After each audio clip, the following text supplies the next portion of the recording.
The call came through at 11:47 p.m. on a Tuesday while I was in the control room at Northeast Grid Operations, staring at 15 monitoring systems flashing red warnings. Power grid attack, 3 substations compromised, rolling blackouts affecting 400,000 households.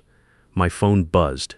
I almost ignored it because when you're managing a cyber attack that's taking down electrical infrastructure, corporate calls feel irrelevant compared to SCADA alerts telling you someone's trying to crash the power grid.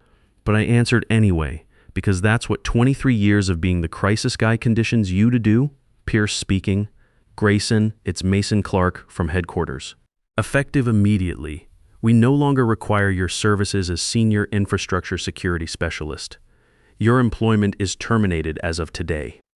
I looked at the console, Substation Alpha showing critical system breach, Substation Bravo reporting unauthorized access attempts every 30 seconds. Nicole Torres, the plant operations director, standing 10 feet away looking at me like I was the only thing between her facility and complete grid collapse. Which I was. I understand. I'll inform Nicole that headquarters will be handling the breach response for the infrastructure attack I'm currently managing. Long silence. What attack? The coordinated cyber attack on our power distribution network that brought me here 18 hours ago. 3 substations are compromised. We're looking at $60,000 per hour in emergency costs, plus federal compliance violations. I'm tracing the intrusion through 25-year-old SCADA protocols. Grayson, let's discuss this after you've resolved the grid situation. I don't think that's appropriate. You just terminated my employment. I shouldn't be working on company projects if I'm no longer an employee. He hung up. My name is Grayson Pierce. I'm just 48 years old, and I just got fired while managing a cybersecurity crisis that nobody else at my company knows how to solve. I joined Industrial Systems Corp in 2001 when I was 25, right out of technical college with a degree in industrial automation. Back then, I believed in the old way of doing business, the way my grandfather taught me when he worked 40 years at the steel mill in Pittsburgh. You showed up every day, you did your job right, you looked out for your fellow workers, and the company looked out for you. That was the deal. That was how it was supposed to work. I specialized in legacy infrastructure, the systems that kept the lights on, water flowing, gas pumping, SCADA networks, programmable logic controllers, distributed control systems. This wasn't the sexy tech stuff you read about in magazines. This was the backbone of American industry, built by guys who knew how to make things that lasted.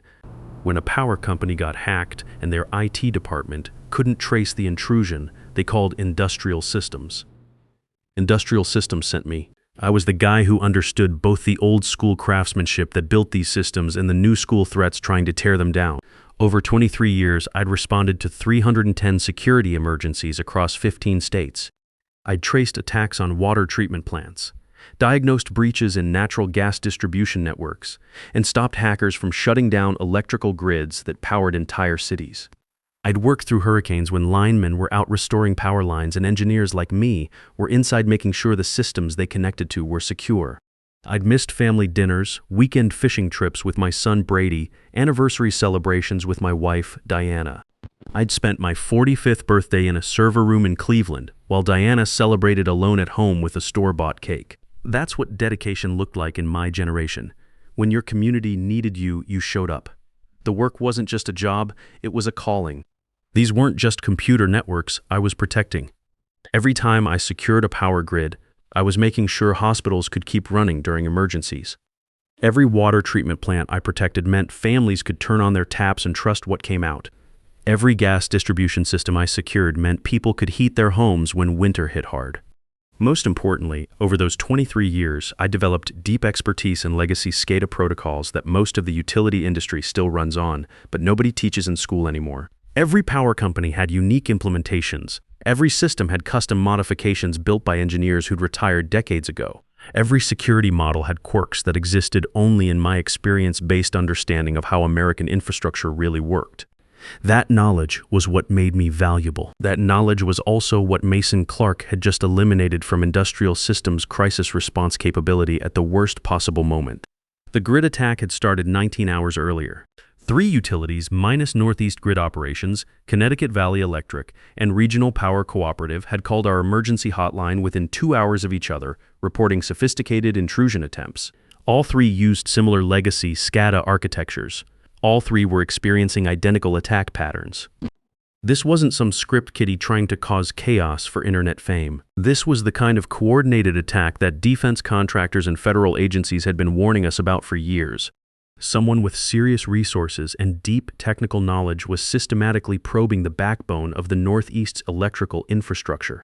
Our standard protocol was remote diagnostics first. I'd spent 6 hours on secure video calls with each utility's security teams, walking them through trace procedures and reviewing intrusion logs. By midnight Monday, I knew this wasn't something that could be resolved from our office in Jersey.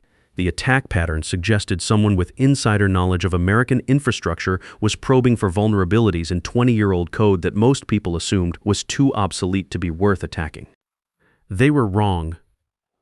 Old code isn't automatically secure code, it's just code that nobody remembers how to fix when it breaks. And the guys who built it, the real craftsmen who understood every circuit and every subroutine, most of them had retired or died. Companies like Industrial Systems had spent decades laying off the experienced engineers and replacing them with younger, cheaper workers who knew the latest programming languages, but had never worked with systems that were built to run for 30 years without replacement. I arrived at Northeast Grid at 7 a.m. Tuesday. Nicole Torres met me at the security checkpoint. She looked like she hadn't slept in 3 days, which she probably hadn't. Mr. Pierce, thank God you're here. We've been in emergency protocols for 20 hours. The State Regulatory Commission is asking why we can't secure our own systems. Because this attack pattern is targeting vulnerabilities that require hands-on experience with industrial control systems. These hackers understand our infrastructure better than most of the people we've hired to protect it. She led me to the secure control room. 2 floors of humming industrial computers, each one managing thousands of electrical distribution points across the region.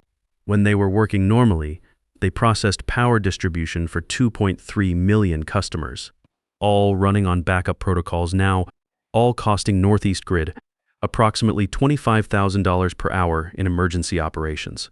This was the kind of place that reminded me why I got into this business. These weren't just computers. They were the industrial heart of America, built by engineers who understood that when you're managing electricity for millions of people, you don't get to have beta software or move fast and break things. You build it right the first time and you make it last. By 10 p.m. Tuesday, after 15 hours of tracing attack vectors through 3 different utility networks, I'd isolated the vulnerability.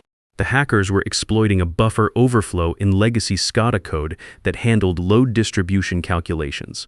The vulnerability existed in custom control software that Industrial Systems had helped implement in 2003. I was part of the original development team. I was one of only 3 people who understood how that distribution code worked, and the other 2 had retired years ago. It's funny how technology works.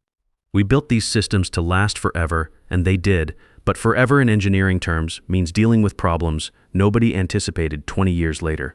The code we wrote in 2003 was rock solid for its time. We never imagined that hackers in 2024 would have the computing power and patience to probe for buffer overflows in SCADA subroutines that controlled maybe 50,000 customers back then, but now managed over 2 million. This was exactly the kind of institutional knowledge that companies like Industrial Systems had been systematically eliminating for years. They'd rather hire 3 recent college graduates for the price of 1 experienced engineer, not understanding that some expertise can't be learned from textbooks or online tutorials. You had to live through the implementation, understand the compromises that were made, remember the assumptions that seemed reasonable 2 decades ago but had become vulnerabilities today. My grandfather used to tell me stories about the steel mill where he worked for 40 years. The young guys come in thinking they know everything, he'd say. But there's things you only learn by doing the job for 20 years. You learn how the machines sound when something's about to break. You learn which shortcuts are safe and which ones will get somebody killed. That's not something you can Google. Fixing this vulnerability required patching 21-year-old SCADA modules and implementing new input validation routines without disrupting existing power distribution operations. This wasn't like updating your smartphone. You couldn't just download a patch and restart. Every change had to be tested, validated, and implemented with surgical precision. One mistake, and you could black out the entire Northeast corridor for days. I estimated 14 to 18 hours of careful programming work across all 3 utilities. It was the kind of work that required not just technical knowledge, but institutional memory. You had to understand not just how the code worked, but why it was written that way, what assumptions the original programmers made, and how those assumptions had changed over 2 decades of system upgrades and load increases. I started at 10:30 p.m. Tuesday night. By 11:47 p.m., I was halfway through updating the first set of SCADA modules when Mason called and told me I was fired. After Mason hung up, Nicole approached me cautiously. You could see the panic starting to set in as she processed what she'd just overheard. "Mr. Pierce, is everything all right? I just got terminated while securing your power grid." Her face went white. In her world, utilities didn't just shut down for maintenance. Every hour these systems stayed compromised was costing her company money and reputation it couldn't afford to lose. "But you're the only person who understands our legacy protocols. What happens to our systems? Industrial Systems will need to send someone else. How long will that take?" The other engineer who understands these SCADA protocols is Shane Murphy. He's in Denver on a federal contract for another 12 days, plus travel time. Nicole was doing the math in her head. We were talking about extended grid vulnerability affecting 2.3 million customers, emergency power costs approaching $1.44 million per day, and federal compliance penalties that could reach 8 figures. We can't wait 12 days. Every day these vulnerabilities exist puts the entire regional grid at risk. Then I suggest you contact Industrial Systems Corporate and explain the urgency. At 1:15 a.m., my phone rang again. Hunter Webb, Industrial Systems Chief Operating Officer. Hunter had been with the company for 16 years and understood exactly how critical my role was to infrastructure crisis management. He was also smart enough to realize that Mason had just made a catastrophic error in judgment. "Grayson, there's been a misunderstanding about your employment status. We need you to complete the grid emergency before we discuss any personnel matters." Hunter, Mason was very clear. He said my employment was terminated effective immediately. That's not a misunderstanding, that's termination. I could hear the desperation creeping into his voice. Hunter understood the implications in a way that Mason obviously didn't. This wasn't just about one disgruntled employee. This was about Industrial Systems' entire reputation in the utility industry. I understand this is confusing, but let's focus on resolving the grid crisis first. We can address your employment situation after you've secured the systems. I don't think that's appropriate. If I'm terminated, I shouldn't be working on company projects. If I'm not terminated, then Mason needs to call me back and clarify that he made an error. This is a critical infrastructure situation. These utilities are losing hundreds of thousands per day. We need you to complete the security patches. Then you need to clarify my employment status first. Am I an Industrial Systems employee or not? Long pause. I could hear Hunter thinking through the implications. If he said I was still employed, he'd be contradicting Mason's termination and creating internal political problems. If he said I was terminated, he'd be admitting that Industrial Systems had just eliminated their crisis response capability in the middle of their most expensive emergency. "Grayson, let me conference in Mason so we can resolve this together." "I'd rather you didn't." Mason was clear about his decision. "I'm respecting that decision by no longer working on Industrial Systems projects. If the utilities need assistance, they should contact your emergency response line and request another engineer. There is no other engineer available who understands these legacy SCADA systems. That's an unfortunate situation, but it's not my problem anymore since I'm no longer an Industrial Systems employee." I ended the call. Nicole was standing nearby, having heard my side of the conversation. The weight of the situation was settling on her shoulders like a lead blanket. At my age, I'd seen this look before, the moment when someone in management realizes they're completely dependent on something they don't understand and can't control. "What should we do, Mr. Pierce?" "You should contact Industrial Systems and request emergency engineering support. Explain the urgency of the situation. They'll prioritize getting someone here as quickly as possible, but you're here now. You understand our systems. You were in the middle of fixing the vulnerability. Can't you just complete the work?" I thought about that carefully. In the old days, my grandfather's days, you'd finish the job regardless of company politics because it was the right thing to do. When the community needed you, personal grievances took a backseat to public service. That was the code skilled tradesmen lived by. But I'd learned something important over 23 years in corporate America. Loyalty has to go both ways. I'd given Industrial Systems my best years, missed family dinners, worked holidays, and built their reputation one crisis at a time. I'd been there for every emergency, every late-night call, every weekend, when systems failed and needed an expert who could think on his feet. The moment it became convenient, they threw me away like a broken piece of equipment. I was fired 2 hours ago. I can't ethically continue working on a project for a company that just terminated my employment. What if we hired you directly? Not through Industrial Systems, but as an independent consultant working for Northeast Grid Operations. Now that was interesting. I'd never considered going independent, but at 48, maybe it was time to think about options beyond the corporate ladder. My wife Diana had been telling me for years that I was too valuable to let one company control my future. She'd grown up watching her father work 35 years for a chemical plant, believing his expertise and loyalty would guarantee security.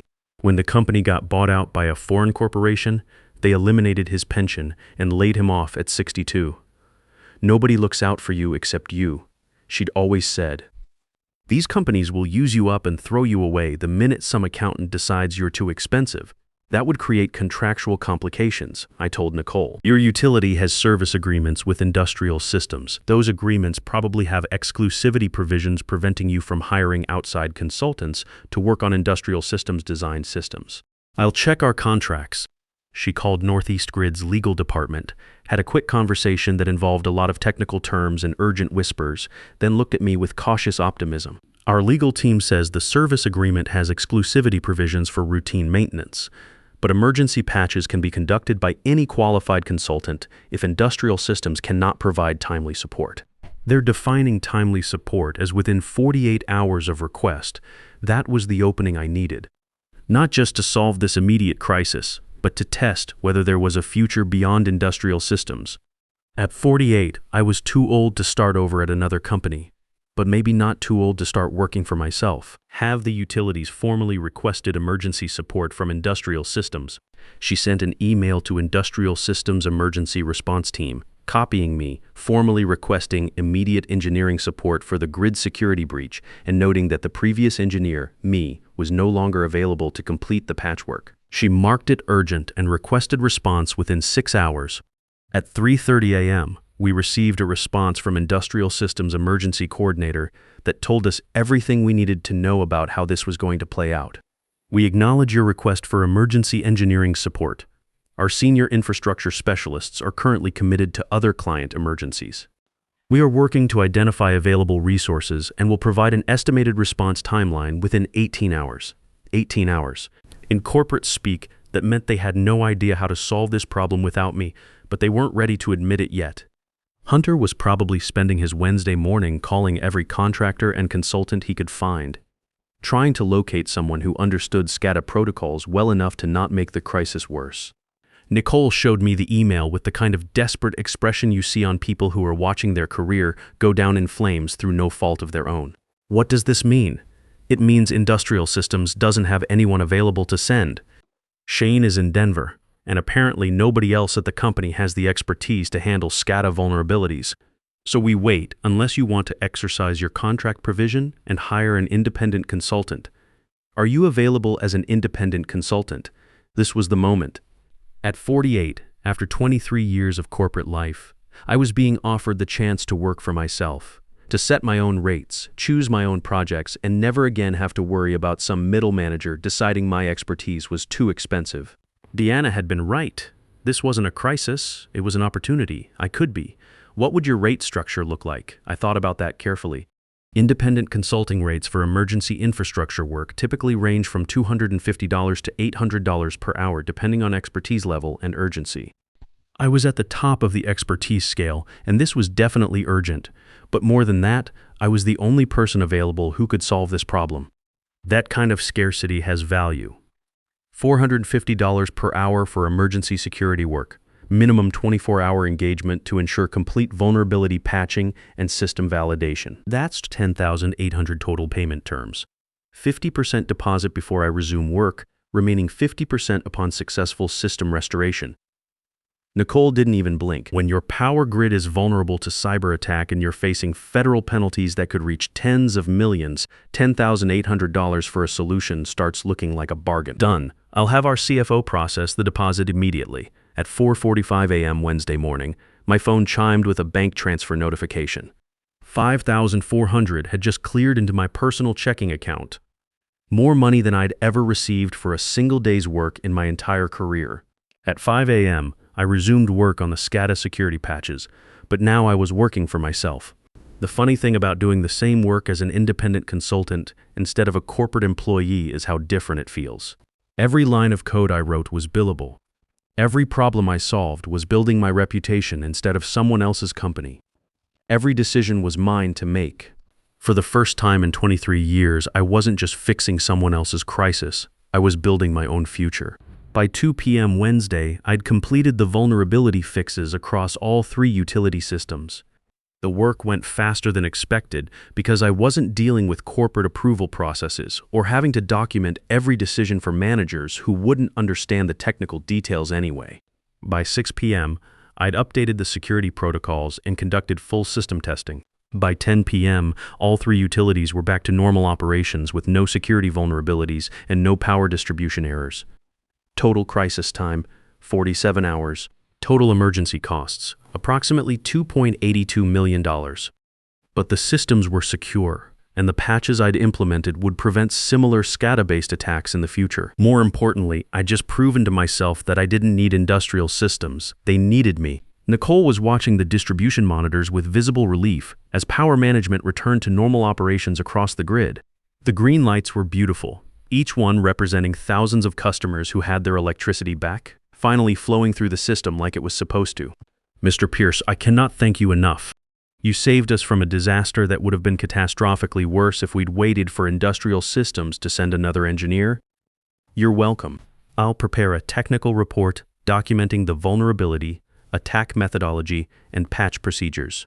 You should share that with industrial systems so they can update their security documentation. At 11 p.m. Wednesday night, I received a call from Hunter Webb. I was back at my apartment in Jersey, exhausted, but satisfied with the past 2 days' work. More than satisfied, I felt something I hadn't felt in years. Pride in work that was entirely mine.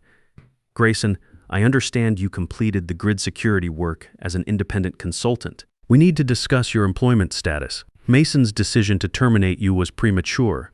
We'd like to offer you reinstatement with full back pay and benefits. I appreciate that, but I'm declining. I'm now operating as an independent consultant. It's more lucrative, and I have better control over which projects I accept. What does that mean for industrial systems? You're our most experienced infrastructure expert. It means industrial systems will need to develop other engineers with similar expertise or accept that your crisis response capability is significantly reduced. The truth was, at 48, I'd finally learned what my father never had the chance to. He'd worked 28 years for the same utility company, believing that loyalty and hard work would guarantee security. When the company got bought out, they eliminated his pension and laid him off at 56. He spent his last 9 working years bouncing between temporary jobs, never again finding the security he'd thought he'd earned. I wasn't going to make his mistake. That's not acceptable. We have ongoing client emergencies that require your specific knowledge. Then industrial systems should have considered that before terminating me while I was literally in the middle of managing one of those emergencies. Grayson, I understand you're upset about how Mason handled the situation. I'm not upset, Hunter. I'm simply making rational business decisions based on new information. Mason demonstrated that industrial systems doesn't value my contributions enough to avoid terminating me during a crisis. I've learned from that demonstration. When I told Diana what had happened, she just smiled and opened a bottle of wine we'd been saving for a special occasion. Finally, she said, I was wondering how long it would take you to figure out what I've been telling you for 20 years. Which is what? That you were too good for them. That you were making other people rich off your expertise while worrying about whether they'd keep you around. Now you get to make yourself rich. She was right, as usual. Deanna had been watching me stress about corporate politics and budget cuts for years, wondering when I'd realize that my value didn't depend on some manager's opinion of whether I was worth my salary. She'd grown up in a union household where her father had been a shop steward at the chemical plant. He'd taught her that skilled workers had power when they stuck together and knew their worth. You know what the best part is? She said, pouring herself a glass of wine. Brady's going to be so proud when he finds out his old man finally stood up for himself. Brady was in his second year at Penn State, studying mechanical engineering. He'd grown up hearing my work stories, the late-night emergency calls, the weekends spent troubleshooting systems while other dads were at their kids' soccer games. He'd always been proud of what I did, but I could tell he worried about the way the company treated me. When I called him the next day to tell him what had happened, his reaction surprised me. Dad, that's awesome. I've been waiting for you to tell those corporate guys where to stick it. Language, son, sorry. But seriously, you've been talking for years about how they don't appreciate what you do. Now you can work with people who actually value your expertise. Over the next 6 weeks, I received 18 emergency calls from utilities and infrastructure companies experiencing security crises. Each call followed the same pattern. Sophisticated attack on legacy systems. Industrial systems couldn't respond quickly enough. Could I help as an independent consultant? I helped 16 of them. Total consulting revenue $109,000 for 6 weeks of work. That was more than I'd made in the previous 2 years at Industrial Systems. Word spreads fast in the infrastructure security industry, especially among the old-timers who remembered when companies were run by engineers instead of MBAs. By September, I was receiving calls from utilities that had never worked with Industrial Systems, asking if I was available for security audits and ongoing vulnerability consulting. These weren't emergency calls. They were companies that wanted to prevent emergencies by having someone who understood their legacy systems before problems occurred. The work was different as an independent consultant. Instead of being seen as an expense that needed to be managed, I was seen as an expert whose advice was worth paying for. Plant managers would walk me through their facilities, explaining their concerns, and asking for my recommendations. They treated my time as valuable because they were paying for it directly. By November, I had 8 long-term consulting contracts with infrastructure companies who wanted guaranteed access to my SCADA expertise when they needed it. Combined retainer revenue, $18,000 monthly, approximately $216,000 annually, plus additional project fees that were pushing my total income toward $385,000. In December, Industrial Systems formally offered me a consulting arrangement. $450 per hour for active security work. $3,000 monthly retainer for availability and consultation. 6-month contract renewable at my discretion. I accepted because it was guaranteed revenue and Industrial Systems represented one of the most reliable sources of emergency work. Plus, there was something deeply satisfying about them paying me more in 6 months than they'd paid me in 3 years as an employee. Mason Clark lasted until February.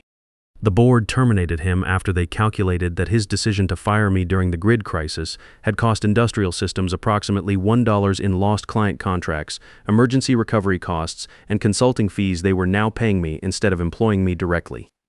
The irony wasn't lost on me. They were now paying me more in 8 months than they'd paid me in 4 years as an employee. I stayed independent. By late 2024, I was managing 9 long-term consulting relationships with infrastructure companies across the Northeast. Annual revenue was approaching $385,000.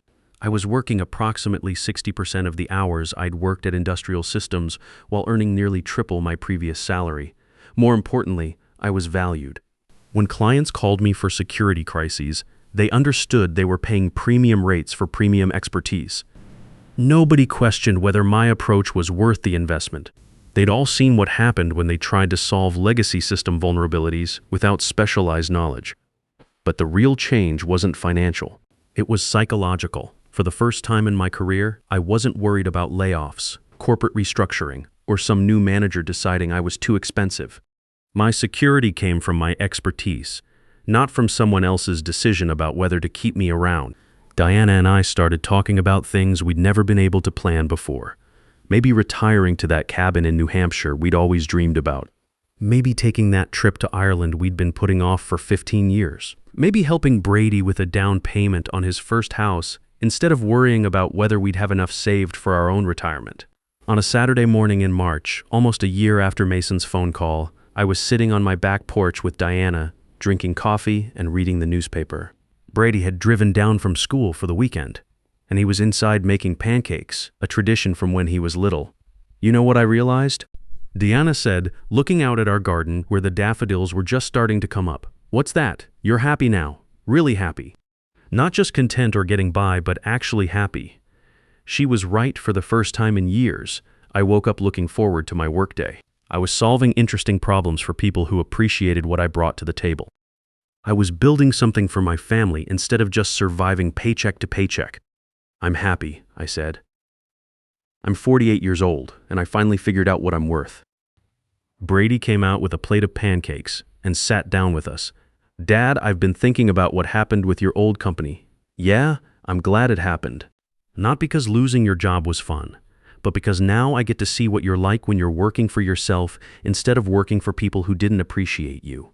Here's what I learned from the entire experience, and what I wish I'd understood 20 years earlier. The most dangerous employee to fire isn't the one who complains about salary or threatens to quit.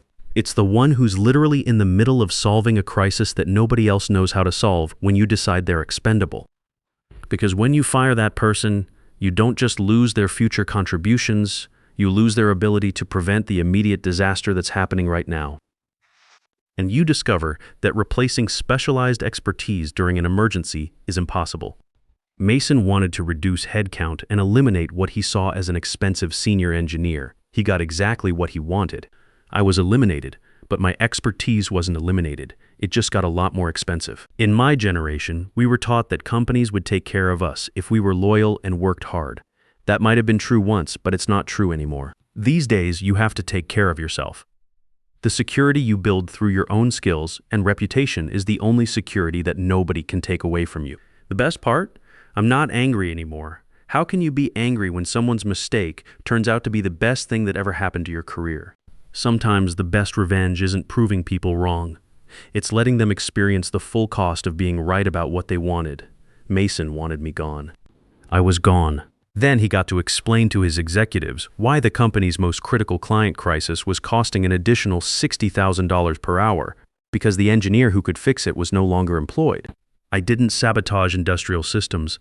I didn't cause the grid crisis. I didn't prevent other engineers from solving the problem. I simply wasn't there anymore to solve problems that only I knew how to solve because I was no longer required.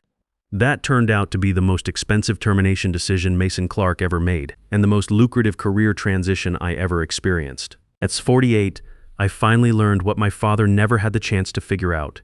Your value isn't determined by what one company is willing to pay you. It's determined by what the market will pay for what you know how to do. And sometimes the market values that knowledge a lot more than your employer ever did. Sometimes the biggest favor your boss can do for you is showing you exactly how little they value what you bring to the table.